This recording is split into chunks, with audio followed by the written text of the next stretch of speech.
Today on Locked On Red Wings, the offense is off to a much slower start than this time last season. Is there a level of worry, and should there be?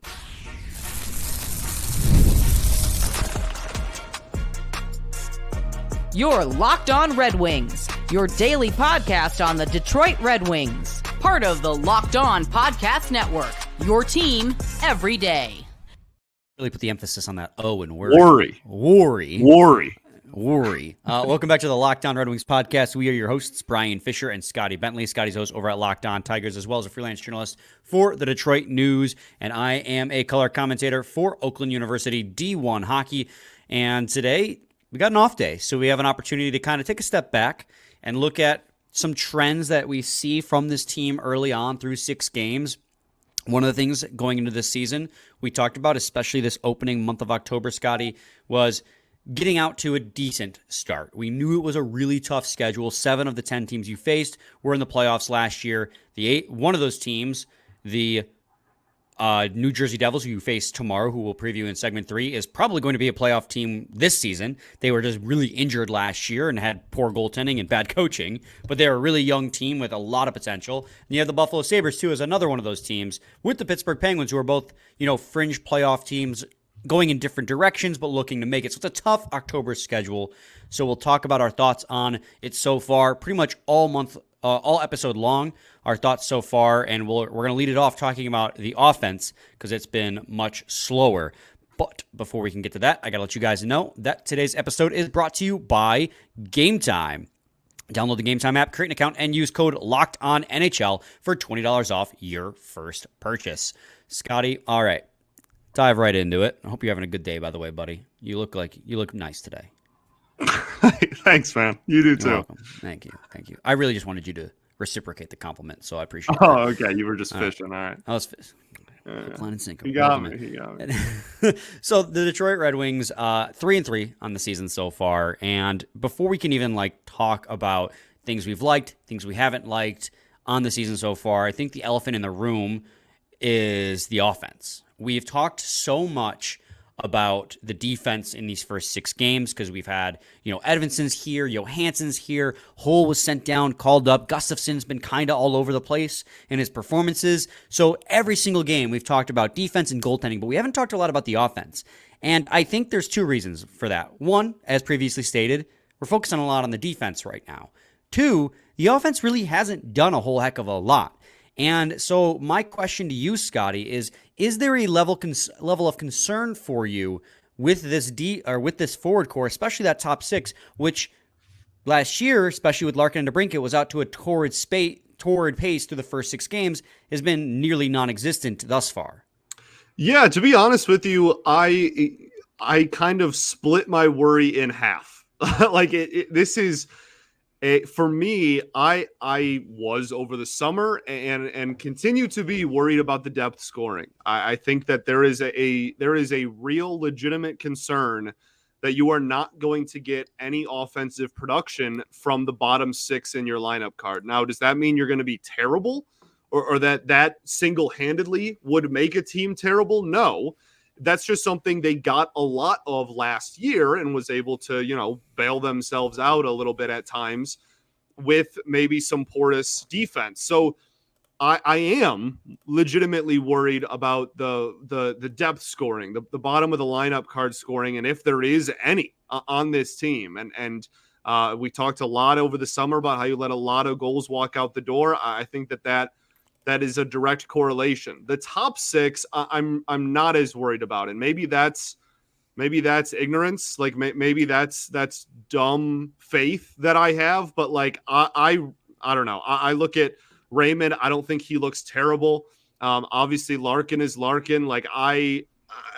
Maybe if you want to be somewhat concerned about DeBrincat, I guess that's fair, just because most of his Red Wings tenure has been lackluster goal scoring. But everybody else, man, I don't know. I'm really not too worried about the top 6 finding their footing. We're 6 games into the season. It's a long year. There's a lot of time left.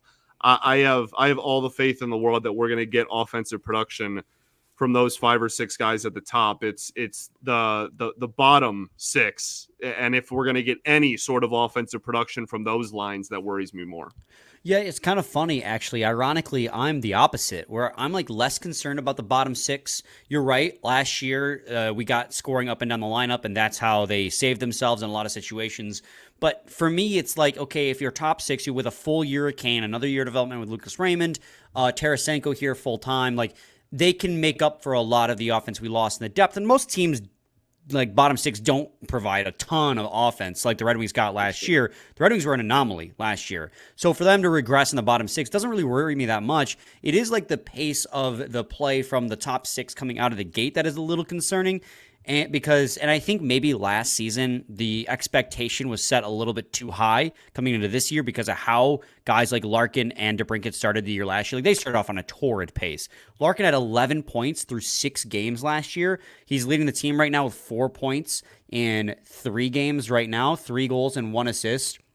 Alex DeBrincat started the season last year with 13 points in his first 7 games. Let me change that real quick so we can get the in 6 because that's how many we've played. 12 points in 6 games, 8 goals, 4 assists. Like that line instantly found chemistry and came out, and their shooting percentage was insane. DeBrincat's shooting percentage in the first 6 games, Scotty, was 42%. 42%. Unsustainable. League average is like 12 or 13. He had 42%. In those first 6 games. Dylan Larkin, he had a shooting percentage of 11.1, which was a lot more sustainable by those metrics. Well, right now he's shooting at 25% clip so far through the first 6 games. So for him, it's less that he's not getting shots. It's less that he's getting less shots than he is that they're not going in. And that's a bigger problem as a whole, is this team offensively doesn't have a lot of oomph. You know, JT Compher's right on pace. It's really Lucas Raymond who I think most people are concerned about right now through this first 6 games as having started the season slow. And it's true, he doesn't have a goal yet. He's got 4 assists in 6 games. He doesn't really look kind of in sync yet. But before people hit the panic button, he only had 5 points the first 6 games last season. 1 goal and 4 assists. So he's kind of just proving to be a slow starter. And yeah, that sucks because you can't win a championship in October, but you can lose one, right? We like to say that a lot. I'm just genuinely like, it sucks that they're getting off to a slow start, but we knew they were going to have a little bit of a regression, and they will find their groove. I do think that, but they got to shuffle these lines and figure out the best matchup. For the top 6 are starting slow, but my concern level is just really non-existent right now. But my concern is more so about the possession, which is something we've talked on end about. It's not so much about getting the shots, getting the goals. It's about getting the puck to start with, because the production will come when they get the puck. Yeah, agreed. And that's something that's been an issue, to this team for seasons now, and certainly was a problem that this team faced last year as well. I think for me, like, I understand Raymond, again, like, the point production hasn't been maybe what people expected. Like, saying it's a slow start isn't, I don't even know if you can say that yet. Like, that's how early in the season we are. If he has a bad October, that would be a slow start. Like, we are 6 games into the season. Right. He could score 2 goals in his next 2 games, and nobody would look back and be like, wow, he got off to a really slow start in 2024, 2025. Like, no, because in games 7 and 8, like, he scored goals like that.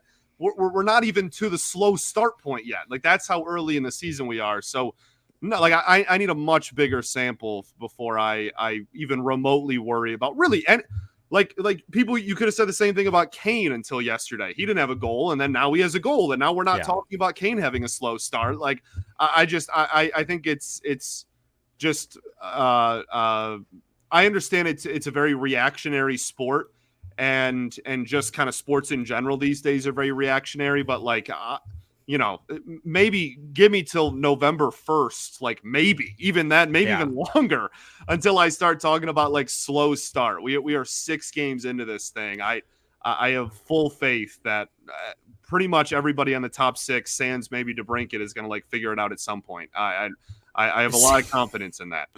Well, I think if you sifted through kind of what I was saying in my long ramble really nicely there, like my point is here, like last year, it seems like they're getting off to a slow start because last year they got off to an insanely hot start, which was unsustainable and proved to be so. This year, this is more in line with what teams kind of start off with at least for these guys. And I mean, Dylan Larkin still has 4 and 6.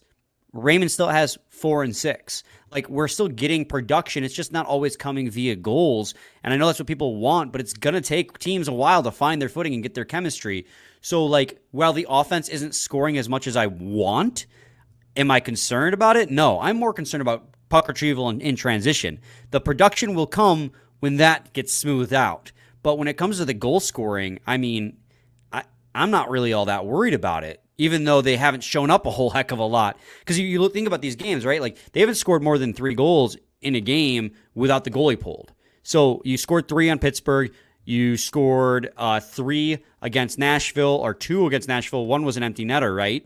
And you scored 1 and 2 against New York Rangers, 5 against the Predators, but 2 of those were empty netters. And then you scored just 1 against the Islanders.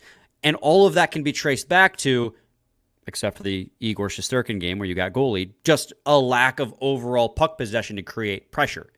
Like, goals will come when you have the puck. That's really what it comes down to. For sure. And that's why the top end guys I'm not as worried about. I will reiterate though, I am worried about the depth scoring. I am. And like I think that could even trickle up into the second line if you really want to be super pessimistic about it. Like, and I'm not suggesting that we do that, but like, go look at the lineup card and tell me who's going to be like a legitimate goal scorer outside of pretty much outside of the top. Well, we can get into the nitty gritty, I guess, after the break. I know we got to get into one, but like DeBrinket's not a guarantee. Comfort's not a guarantee to be like a high end goal producer, or like point producer, I guess I should say. And like Vlad has been good. Like, he's been fine, but like, I don't know, man. I really think that there are serious questions about whether like outside of the top line, we're going to get consistent goal scoring this year. I think I'll go to a break and then we can further this conversation, because I actually think the solution might be on the roster right now. So stay tuned to segment 2 of Locked On Red Wings. Today's episode is brought to you by FanDuel. Hey, NFL fans, you can start the season with a big return on FanDuel, America's #1 sportsbook.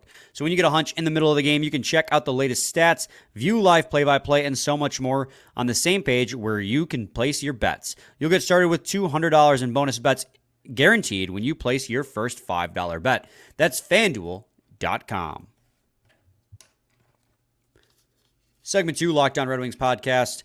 All right, Scotty, you were saying you had serious concerns about the depth scoring, which I think is valid. I think that's valid. I believe, Scott, there might be an answer on this roster now, because you had posited that with the roster construction the way it is, you don't see a lot of goals coming from this bottom 6. And we talked about in the preseason, right? Like, Jonathan Berggren could be a depth scorer for this team. Hasn't scored yet this season. I haven't given up on that yet. He's got a lot of high-scoring potential. He just hasn't played on a line that's made a lot of sense until the last 2. Well, and look at the line he was playing on until the last 2 games. Yeah. And what line was really good this last game? It was the Marco Kasper line, which is my guy. Because we've been talking a lot about it. Like, Marco Kasper has come in this lineup, become the 3C, and the third line has immediately been able to produce more offense. It hasn't translated to in the back of the net yet, but the pressure they bring, they're possessing the puck more, and that has in turn forced Andrew Kopp, who, mind you, has 3 goals this season, 2 off his skate, but hey, they don't ask you how. They ask you how many. 2 off his skate and 1 empty netter, but yeah, he's got 3. But he's got 3.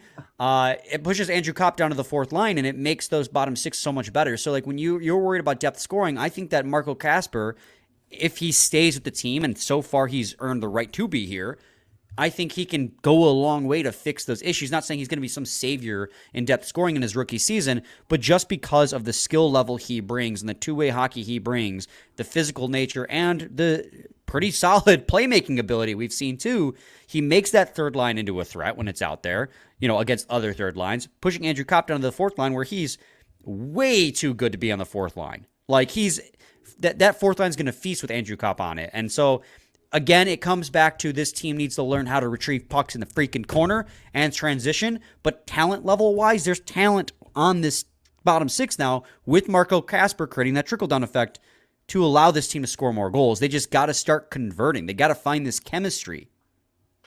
Yeah. I completely agree that Marco Kasper is definitely good for everything. Really, is good for the defensive depth and the offensive depth. I'm certainly not going to deny that. I look at the personnel on the roster, and you can almost go like one by one and go like, can I expect large offensive production from said player, right? Like you have a whole line called the shutdown line that you don't expect any. And granted, with the Casper thing, it's been broken up a little bit, but like came back last game though, just as a fourth line though. Right. But my point is that whole line's point is defense, and like you do not expect offense from any of them on a consistent basis.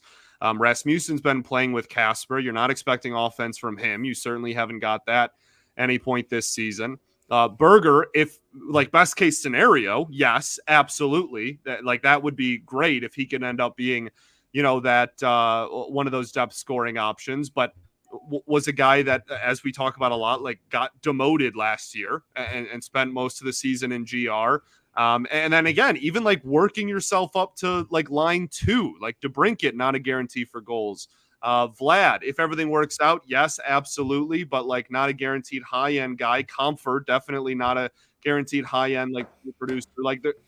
And then again, like the shutdown I already mentioned, like Fisher, Mott, those guys aren't goal scorers. Kopp's not a goal scorer. Like I again, I'm not saying it's impossible. And the same, it would be hypocritical of me to say like, oh, they're not scoring goals 6 games in, and like that's a huge issue. But like I told you earlier that I wasn't worried about the top 6 because it's only 6 games in, and like so I am willing to give it time, and I'm not like the sky is falling. That's not what I'm trying to do. I look at the personnel group and I try to project forward, and I think there is a chance, not a guarantee, but a chance that like this team really struggles to score outside of the top line this year. Yeah, I think that's fair. Let's take a step back and look at the bigger picture now, right? Because they are 3-3. We've talked about it. This is a really difficult month. I outlined why at the start of the episode.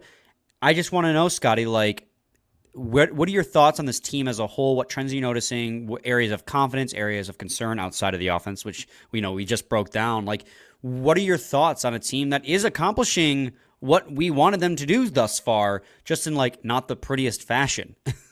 Right. Yeah. Well, and I think that kind of goes with the conversation that we've been having too. Is like this. It might be an ugly 3-3, but it is 3-3. And like at the end of the day, if we can, our own words, where if we can hang around 500 throughout this first month of the season, we would take it, right? And so to be fair to that comment, like that's where they've hung around, and like it's caused it's one really ugly game against the Islanders and then 2 wins against a winless Nashville team, unless they won on Tuesday night. I don't know, but they did. So finally on the board there, but like it hasn't been pretty, but as you said earlier, they don't ask how, they ask how many, and those losses are also against really good hockey teams. So I am, as I've kind of the reoccurring theme this episode, I'm willing to wait it out and see, bigger sample size, what this team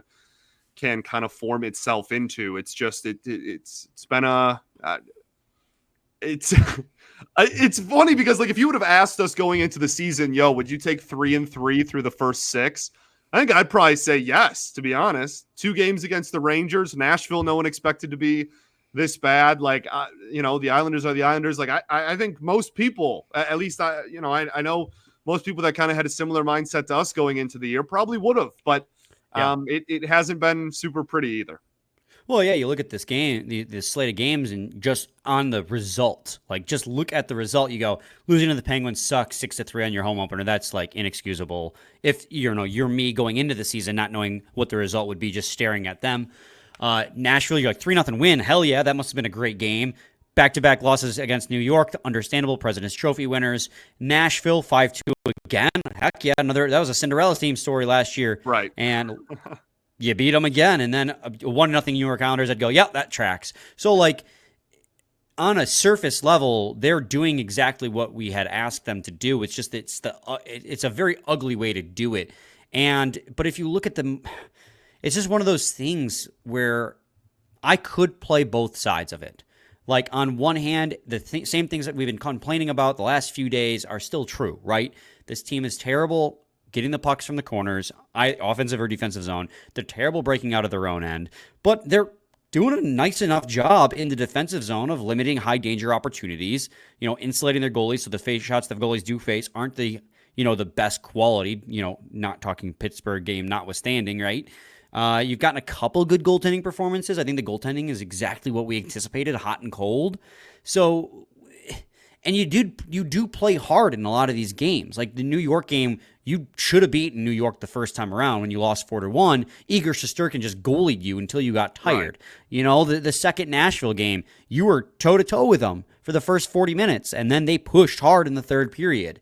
So, like, there are things you can take away that are positives in this season. It's just when you look at the final numbers, win or lose, you're going, oh, it didn't look like it looked that good. But you're 3-3, and that's all we can ask, is stay alive until you find your footing. And they have another 4 games left in October. They have the ability to, if they can go 2-2 in the next 2, the next 4 is be 500 and be in the mix. That's the best you can do. And then the schedule gets easier, and you're not playing a perennial playoff contender every night. Right. So, like, it's still very early, yes, and it's sometimes very ugly. They have definitely not found their groove yet, but it's October hockey. This is like when a lot of teams are figuring out their stuff. So while there's a lot left to be desired, they're not dead in the water despite some of these performances. They're very much alive. Definitely not. Again, 500. They're very far from that. Definitely. Right. So we're going to head to another quick break. When we return, we'll preview the game against the New Jersey Devils. So stay tuned in segment 3 of Locked On Red Wings. Game Time has a new feature called Game Time Picks that makes getting tickets for your favorite live events even easier. Game Time Picks filters out the fluff to show you only incredible deals on great seats so you don't have to waste time searching through thousands of tickets. Curation makes it easier to save more on sports, concerts, comedy, theater, and so much more with Game Time Picks, and toggle the all-in pricing feature on so you can see the total up front with no surprise fees at checkout. Get a panoramic view from your seat before you buy with Seat Views, and the Game Time ticket coverage make sure that your purchase is covered with the most flexible ticket customer service policy in the ticketing industry. Take the guesswork out of buying tickets with Game Time. Download the Game Time app, create an account, and use code LOCKEDONNHL for $20 off your first purchase. Terms apply. Again, create an account and redeem code LOCKEDONNHL for $20 off. Download Game Time today. What time is it? Game time. Got to also talk to you guys today about Prize Picks. Prize Picks is the best place to get real money action with over 10 million members and billions of dollars in awarded winnings. Prize Picks has made daily fantasy sports accessible to all. You just need to pick more or less on at least 2 players for a shot to win up to 100 times your cash. Run your game all season long on Prize Picks. Prize Picks puts its members first, so all withdrawals are fast, safe, and secure. When my picks hit, I can get my money in as quick as 15 minutes, and Prize Picks is the best place to get real money sports action. Join over 10 million users and sign up today. And if you sign up today, you can get $50 instantly when you play $5. You don't even need to win to receive the $50 bonus. It's guaranteed. Download the app today and use code LOCKEDONNHL to get $50 instantly after you play your first $5 lineup. Prize Picks. Run your game. Segment 3, Locked On Red Wings podcast. All right, Scotty. New Jersey Devils coming to town. Game at LCA, 7 o'clock on Thursday. New Jersey Devils are a good team. They're 5-3-1, currently first in the Metropolitan Division, which is insane because the New York Rangers are also off to an incredibly hot start. What do we got to know about this Devils team, dude?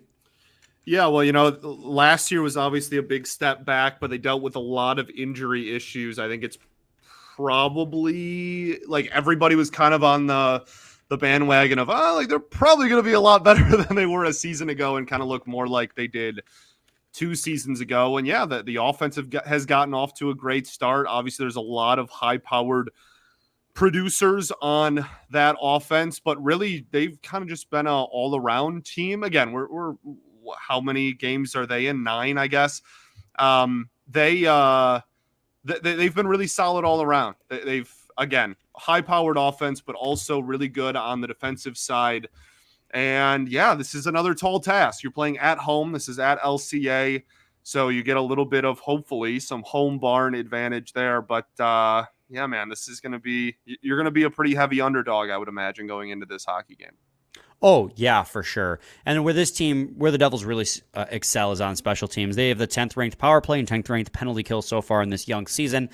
5-on-5, you'd be surprised. They're actually 21st in Corsi for percentage and 22nd in expected goals for percentage. So an area where you would think a roster as stacked as the Devils would really excel. They haven't been so great so far this season. They're led in points by Steven Nosen, who's got 9 points in 9 games. Timo Meier has 9 points as well in 9 games. Jack Hughes is 8-9, and Jesper Bratt is 8-9, followed by Nico Hischier. High-powered offense, without a doubt. All like 5 or 6 players at or just below a point per game. So really, despite the fact that their 5-on-5 metrics might not be that good, they're scoring a lot of goals. Fast-paced, man. And it's their best players that are doing it. Right. They can fly. Like they can produce without necessarily setting up and taking a lot of time in the offensive zone. They can absolutely run it anytime they want.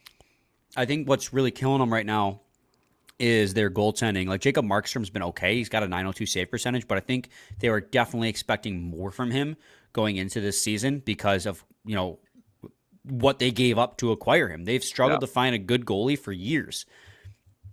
They're hoping Jacob Markstrom's the guy. And a .902 save percentage isn't bad. Remember, the save percentage was so low. The average save percentage was so low last year. I think it finished at like .907 by the end of this year. But there was a large stretch where it was .903. I think that they were hoping for a little bit more out of him. He and Jake Allen are averaging 3 goals against a game. So, like, when you're talking about ways you beat this team, and that's a tall task because the Devils are a good hockey team, I think it just comes down to, like, you got to play a clean game because they're lethal on the special teams. And they're not that good at 5-on-5 either. They give up a lot of shot attempts against. So you got to try and go toe-to-toe at 5-on-5 with a very good team, a very young and good team. But you got some youth of your own. You got Lucas Raymond. You got Moritz Seider. You got Simon Edvinsson, who played fantastic against the Islanders. You have Dylan Larkin, who's, 27 years old. He might be 28 now. Like, you got plenty of goal scorers as your own. And we've seen this team go toe-to-toe with very good teams already this season, at least for 40 minutes, and just get goalied. Remember the New York Rangers game against Igor Shesterkin? The Red Wings played incredibly well. They just ran into a hot goalie. Well, you're less likely, and of course I'm saying this, so he'll goalie us, but that's not Shesterkin in net for the Devils. So if you can come out, play your game, you're gonna have a good chance. But if you get caught and you take a bad penalty, Devils are gonna make you pay. Yeah, well, and again, that is why they have been able to produce offense without having good possession metrics, is because their transition game is so good. So you need to hold on to the puck. If they're not going to do it, you need to do it. And I think there's a real chance that we're recapping this game and we're talking about how the Devils magically possess the puck really well for the first time all season. So. Yeah, and I mean, for the record, they're top 10 in shot attempts for, but for shot attempts against, they are first. And that's not good. They have given up the most shot attempts against so far this season. Now, granted, they've played more games than a lot of teams so far this season. 9 games, yeah. Because they started their season in Prague. So they have a little bit of an edge. They played 3 more games, which is part of the reason why they have so many more. But that's 53 more shot attempts against the second worst team in that category. So they're top 10 in shot attempts for, but they give up a lot of shots. So it's going to be a little bit of a run and gun they're going to try and play on you. So just don't feed into it, play your game, and you're going to have a shot. Ha! I was not intentional. For once, my jokes were not intentional. Well, that was actually a good one for once. That's why. Right. I think that's a direct correlation, yeah. Probably. All right. I was weighing the options. Final thoughts? What options? We've all. I don't know. Same time, same place. It's your team every day.